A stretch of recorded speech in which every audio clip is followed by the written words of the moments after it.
What's the question, Rappler?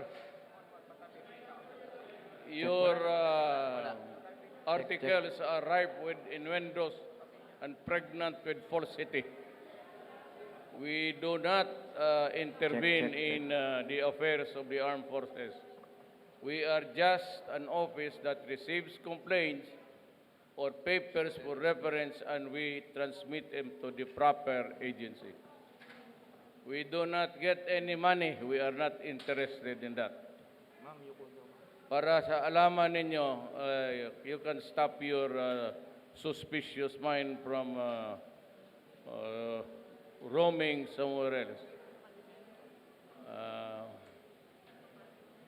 But since you are a fake news outlet, then I am not surprised that your articles are also fake. We can debate now. Tell me where is our lies, and I'll tell you where are yours. Anybody? Okay. First question po Kasi for Pia Ranyada of Rappler. I am asking you, where are your sense of values going? Sir, earlier in your speech, you were saying that the issue with the SEC ruling is not an issue on press freedom. But- galing ako ng flight, nagkatulog ako. Okay, sir. Sir, earlier in your speech, you said that the issue on the SEC ruling against Rappler is not an issue of press freedom. But at the same time, during your speech, you were giving comments about the media and about Rappler and Inquirer na sumusobra na kami. So what does that mean, sir? You say that this is not an attack on media, but you also have attacks on media in your own speech Let me following give the you an decision. example. Huwag na tayong lumayo. Your inquisitive mind goes beyond its normal proportions. Bong, ayun na. You know, I just, tingnan ninyo yung a daily dose of your medicine. Bongo intervenes in the 15 billion. Who gave you idea he can intervene? Where is his signature? Where is your statement? And where is your even a point of reference? Dumadata, ang dami na talaga sa akin. But look at, alam mo, hindi ako mag-ibang pero bilyonaryo to. Sa totoo lang. Punta kayo Davao, tanongin niyo kung sino yan. Uy, ito mga ganito. It seems to appear na intervening because of what? Money? The things that you are telling here never happened. Pag magtanggap kami na gano'n, ipasa namin doon sa proper, if it's Justice Department, it goes to the Justice Department. If the subject matter here is about transportation, it goes to Tugade. Sir, first of all, you're digressing from the question. Secondly, we also got SAP Bongo's side before publishing the story. But So- even if it does not, even if I do or I do not know that, tignan mo yung headline mo. Is that really Sir, hindi po ako a nagsabi. work of a sensible person? He's not a military man and he what? You think you can convince Lorenzana and the guys there, you can bribe them? Or you would think that sila papayag nga kami ang mag-bribe then the way I talk, the way I've been firing people?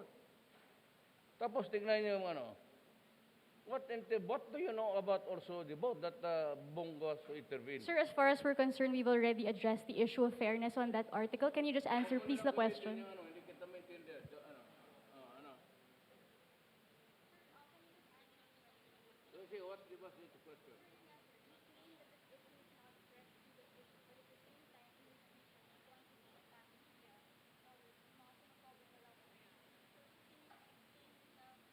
I am now explaining even with your article.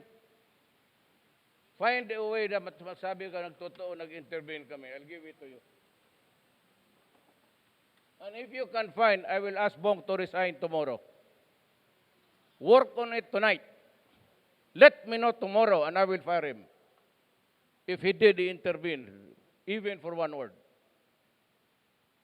Kasi kayo, tingnan ninyo yung mga article ninyo. Maligaya kayo yung gawain nyo sa kapwa-tao ninyo yan araw-araw. Just because you have the power of, press freedom. The issue here is not press freedom. the way your masters, the elite, yung may-ari niyan, and you are not even constitutionally allowed to go into the media with the pretext of ano yung depository. What kind of a salam of bitch is that?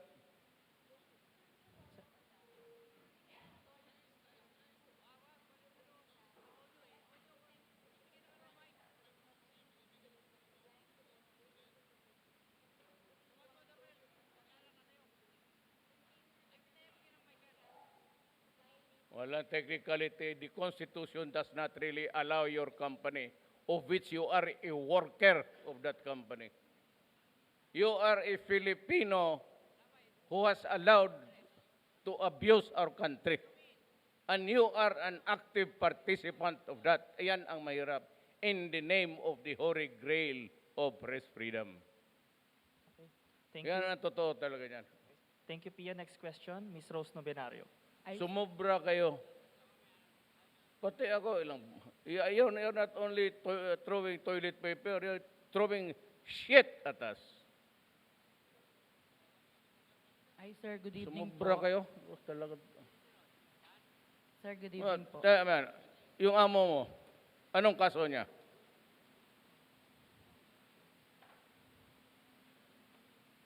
Why do you do research about people? Why don't you research about your own company you're working with? It's known to be a group of companies, Lopez, before. They borrowed billions from itong bangko na DBP. They never paid. You know what happened at the end of the day? It was condoned by the powers because they are the elite. Yan ang ano. Dapat kayo ang kalaban ng mga komunista, hindi kami. Inquirer. How long did you hang on to that goddamn Mylong? 50 years. Nag-expire na lang, they were continue collecting the rentals there when it was no longer theirs, money of the people. Tapos, ang sabi, poverty and poverty, sulat, it's poverty. Kayo nga ang nakawan dyan. It's not a question of press freedom. It's a question of abuse and protection by the elite of this country who hold the power. It's about time that kayong mga mayaman, putang ina, huminto kayo, kakaabuso ninyo. Ginagamit na yung media pag nagpamakalin niya kayo nga inquiry, yung pala mga magnanakaw kayo. Ito naman si Hinares from a billion taxes. Why don't you trace that up? Pagdating kay Hinares, naging 8 million na lang. Kaya sabihin ko sa BIR, ipakuha ko nga. Karami yung skeleton in the closets. It can contain almost 1,000 warehouses. Ms. Rose Novenario. Bastusan tayo. Pero kayong mga yaman, hindi kayo makakalamang sa amin. Wala kayong makuha sa amin. Tignan ninyo, one of these days I'll file a plunder case. Pag pinayag ko plunder case, you will go to jail without a bail. Tignan ninyo. Mga gago kayo. Yung inyong mga reporter, they will be allowed to criticize us. But you go to jail for your crime. Or crime. Pero kayo, you continue being employed. Hindi namin ipasira. Hindi ko ipasira yan. Bakit ko ipasira? Hindi ko kilala yung putang inang sect na yan. Puro Aquino yung trabahante dyan. Bakit kami ang curtailment of press freedom? Katagal na ninyo naglumilitse sa amin. Pati tae na nga, tinatapon ninyo sa amin. Kayong pa kayong magsabi ng curtailment of press freedom? Masyado ninyong abusuhin yan. It's a privilege in a democratic state. You have overused and abused that privilege in the guise of press freedom. Hindi nga kayo. You did not know that you were working for a government. who owns the property, it's not a Filipino. Anong pangalan yan? Hindi na kayo nahiya. Oh, no, of course not. You know that it is being funded. Baski sabihin hindi not owner. You are funded by foreign money. Are you not ashamed of that? No. Nandyan sa newspaper. Hindi voting, hindi mo naintindihan ang corporation law mo. I'm not saying that they are investors, but their share as non-voting. But it does not say voting. The law does not say that. It is in the investment. Ano ka man? Whether your share votes or not, that is immaterial. You have the money and that yung Rappler mo was being funded by a foreigner. And you had the goal to attack people using foreign money. Yung sweldo ninyo, galing roon yan. Basahin mo ulit yung article ngayon. Today's newspaper.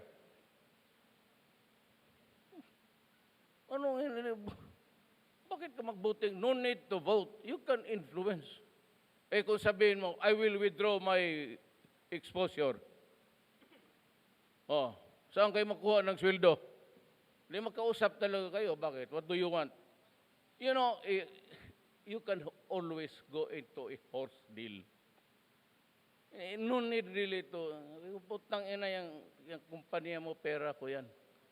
Although I do not have a say in the management of what Pia Ranada says, but I can cripple your company by just withdrawing my investment in your corporation.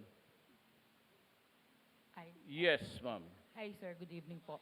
Sir, meron na po kayo napipisil na ipapalit kay dating CHED Chairman Licuanan? Not yet. I am calling for an emergency meeting. We have a problem with actually law and order. They are all coming in very fast. But one of the important agenda is itong sa CHED because it's a very important, it's a sensitive. I might just get one of them there. Kung sino yung pinakamahusay nila. The existing, if I can find the right person there. Sir, si Commissioner Popoy de Vera po. I really do not know. My administration is always consultation with the cabinet. I always hear the cabinet before I decide on anything that is important. I have not made any major decision for this country without consulting the cabinet. Ganon yan. Even if they are not connected with the Defense Department, it's an open topic for everybody, except to the communists before, who were members of the cabinet. Thank you, sir. Sir, Last Yes, question, Joseph Morang, GMA7.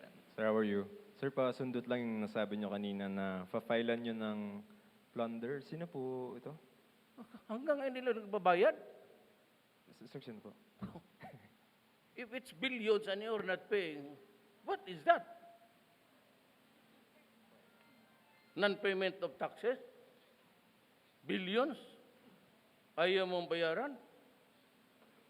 Kaya mabutit binatawa nila yung Maylong. Talagang yayariin ko sila dyan ng plunder.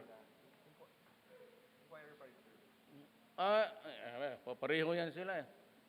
There seems to be the elite and company. Noon pa yan, estudyante, pag sumusubra talaga yung mga may-ari noong, mga may-ari ng wine company, may-ari ng puro sila. Sino may mga ari niyan? Mga may-ari ng maraming Sir, baka kasi malibel kami kung kami magpapangalan. gusto mo pangalanan ko? Yes, sir. You wait. Okay. Pero tandaan mo, I want you to have a copy kung sino yung may may-ari ng mga itong PLDT, Globe, lahat. Itong mga malalaking kumpanya, mga department store, Hindi niyo alam yan? And they have media access because they owned it. Ako lang ang nagputang ina sa kanila kasi sabi ko wala kayong makuha sa akin. May hindi ako sinali. Look, sabi ko even if it is true or not, you got it illegally, you can assert it as an evidence. Whether it is true or not, yung sabi billion, whether I admit it is true when it is not. Hindi nyo magamit yun because you stole it from the equipments of government. That is not allowed by law, and that can only be done by people who are running this country because they are backed up with money and the media to destroy it. Yung media can destroy you. But kaya sabi ko, pag ganunin ninyo ako, putang ina pa, pabuhin ko kayo. Kasi alam ko. O ngayon, kita mo kay Preto. O alam ba ninyo, kay Rufino, noon pa yan. Did you know na wala nang rental, sila pa rin. But they were criticizing government people as if we are the villains. Sir, pasundot lang ng isa. Tama bang Hindi ako papayag ng gano'n. Bababuyan ko kayo ng babuyan. Putang ina ninyo. Mga letse kayo. Sir, tama bang perception po yung sinasabi ng iba na the Kayo, media... huwag kayo ma-insulto. Hanggang sweldo lang kayo. Hindi nga ninyong alam kung saan. Sir, tama po ba yung perception na sinasabi ng ibang kritiko na if a media entity is very critical of you, you can and you No, will run lahat. after? Lahat yan. Especially ERAP. Meron pa doon si ERAP na dumapo yung langaw. Nakuha ninyong picture, pinalaki ninyo. What kind of a son of a... What was your sense of fairness there? Kung yung muta ng may-ari ng ano ninyo, hindi nyo nakikita eh. Yung langaw, dumapo lang sa inyo, pinalaki pa ninyo. Yung mag-ganon na style. Sir, Kaya gusto ko silang makita minsan. I hope that I will meet them by accident. Mabuti yung nandiyan kayo. I'm not threatening anything. But I would relish the moment ko makita ko yan sa harap-harapan. At sana nandiyan kayo para makita ninyo kung ano ang asta ng mga amo ninyo. sir, just one last. What is your position or what do you think of critical reporting on your administration? Sanay ako dyan, Adre. Okay. Alam mo, ang kalabang ko noon, alam mo sino? Sino Grale? Siya nag-umpisa na yung DDS na yan. Every time sa Davao may mamatay, baski sa aksidente, may magkuha ng picture and they compiled it. Alam ko yan, but I never filed a case against him. He filed a case several against me pagdating ng Supreme Court bagsak. Because hindi, hayaan mo, para matuto ang lahat ng Pilipino. Sino pa? Sir, you don't mind critical reporting? Hindi naman ako kasi hindi naman totoo.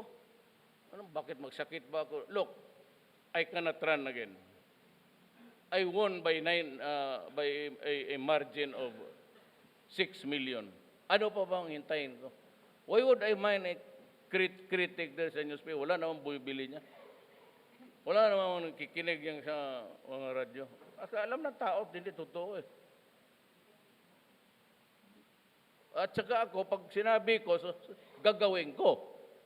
Pag sinabi ko, ilan lang, korupsyon, o buto lahat, drugs, o sabi ko na, ubusin ko. Kayo naman puro file ng file itong mga... sabi ko, I will deal with the enemies of the state. Ito, kita mo yung nangyari sa amin. Sila na ang pumupunta.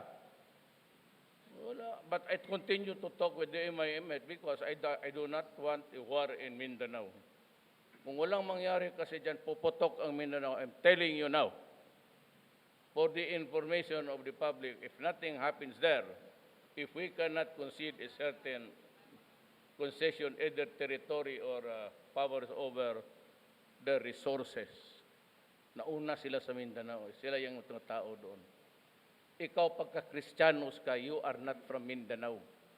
You are a descendant of a Christians who ventured to Mindanao a very long time ago. Yan ang totoo din. Anymore?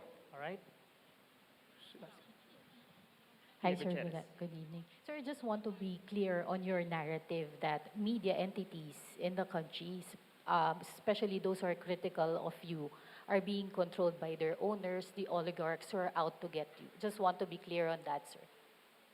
No, hindi, I'm not a critical, but it's yung mga, ito nga, ito. Sana yun? Ayan, i-research mo nga mabuti kung saan mo nakuha, nag-intervene si Bo. Yan, you prove it to me one word and I will tell them to resign.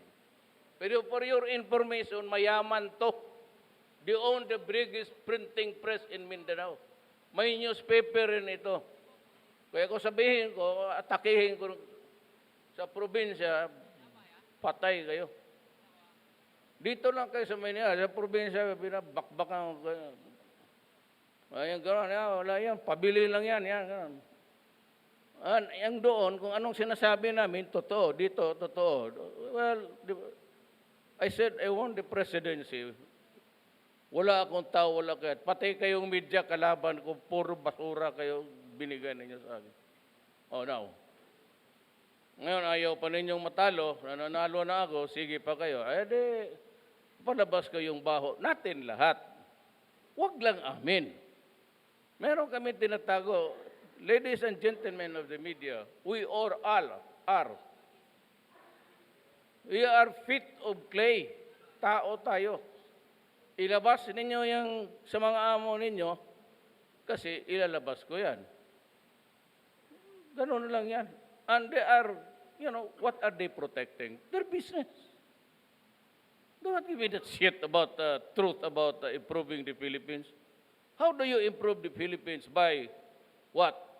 Establishing a newspaper, then hanging onto a property of government for so long, making money out of it, paying no taxes? Is that what you want for the Philippines? Ganun lang yan eh. Kay Lopez, simple. Tanggap ka ng pera. Sige ka tanggap ng tanggap because you are crazy with money. But you do not even honor the other guy's money by giving him for what he paid for. Tapos ikaw pa ang masama. Okay, anong tawag ko sa'yo? Di putang ina ka, mukha kang pera. Ako na yung nagbayad, hindi mo na ginamit, tapos ako pa ang masama, pinapalabas mo. Ano ka, let's check ka. Sabi ko, gusto ko nga kayo makita na I would relish the day, I would be very happy. Magkita tayo ng isang, because I'd like to ask you one simple question. What that question is, why are you a son of a bitch?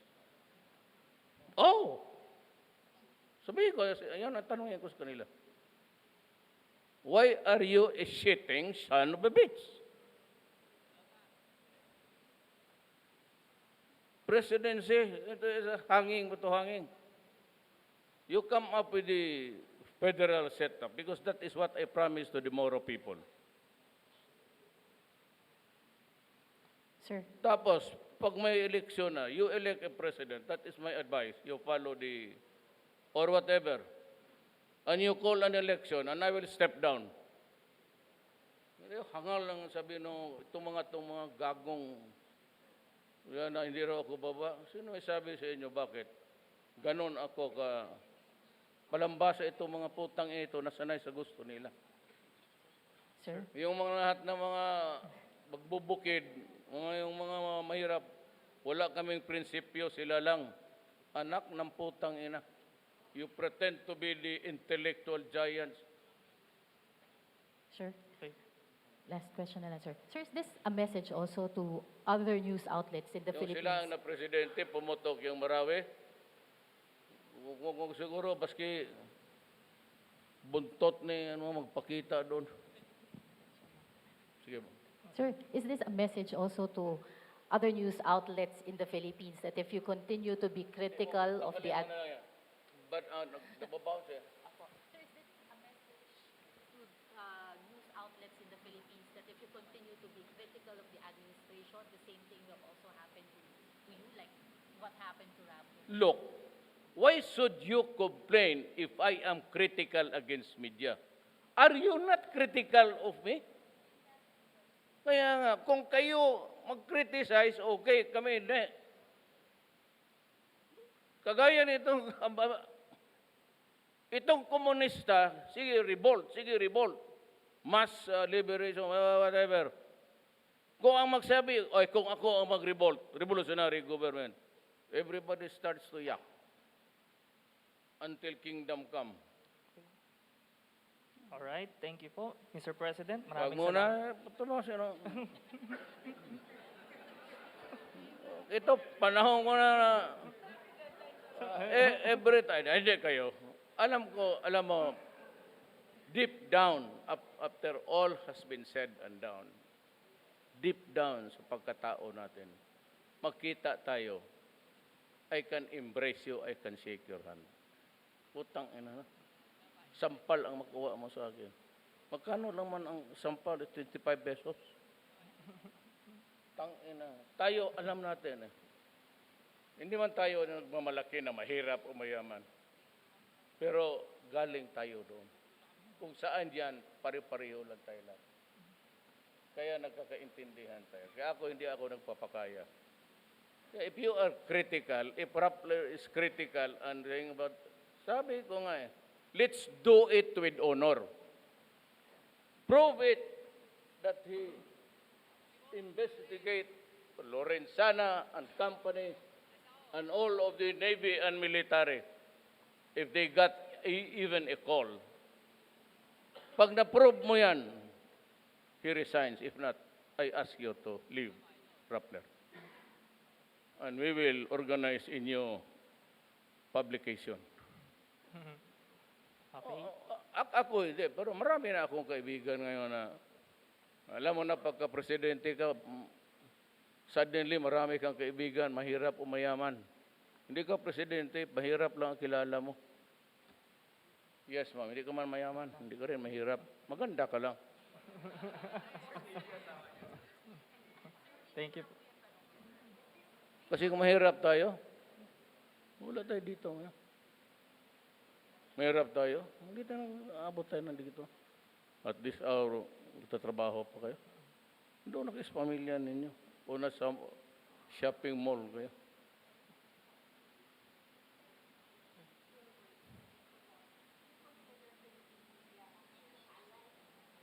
Alay. Hindi naman lahat eh. Lahat ng yung hindi ko binanggit, lahat akin yan. In the sense that they just tell the truth. Sa akin naman, you want my friendship? Yes. Have I ever asked anybody of you in my entire life na ito, pag-usapan mo to, explain mo sa kanila na gano'n. Have I ever done that? In my life, including nasa Davao pa ako, na may sinabi ako na, sige, ako ang nagagastos sa ano, atakihin mo yan sa ano. Ako, sinabi ko sa kalaban ko, putang ina ka pag nakita kita, sasampalin kita. Alam mo kung sino yan? Kung hindi kita mabaril, putang ina ka. Hanap siya ng reglo. Kasi makita kita sa airport o dito, sampalin kita.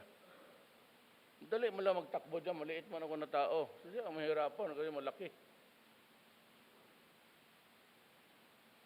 Ang aking ibig sabihin is,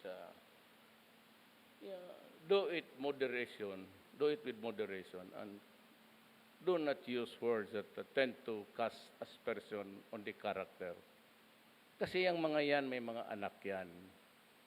May mga kaibigan. And just because we are in government, they think that, kaya itong media, they think that we are already hungry for money. That ganon. Mamaya hindi kami dineclare. That's our business. Hindi naman namin nanakaw yan. Ngayon, sabihin ninyo, makuha kayo, magwarawara kayo. Saan ninyo kinuha yung basura na yan? Someday it will come. Maybe after my presidency. Ako naman, abogado. May nagkamali ako, centavos dyan. Okay. Plead guilty. Probation. Oh, less than 6 years later, you go out of prison. Wala nga. Ano ba problema sa akin? I can mix it with the mga preso o doon ang babalik ako sa kahirapan ko noon. O. Alam mo kami, walang mayaman pumuntang Mindanao, puro mahirap yan. They just don't believe na you are not, para bang palabas nila na wala kang pag-asa, kaya ikaw taga Mindanao o mahirap ka, hindi ka na makakuha ng at least the comfortable things in life. Why would my father and mother, my mother is a Mindanaoan. Why would he venture there? You have to practically hack the forest of Davao. Kaya yung magdandahan yung mga ganong na salita na intervenes, lalo na yung mga sail ng barko, baka sabihin ng mga tao na, putang ina, korupsyon na naman to. Kaya ko kang bastusin yung putang inang IBS, yung grappler pati kung meron ako.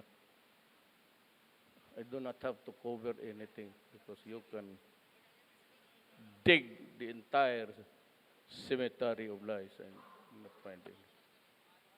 Thank you.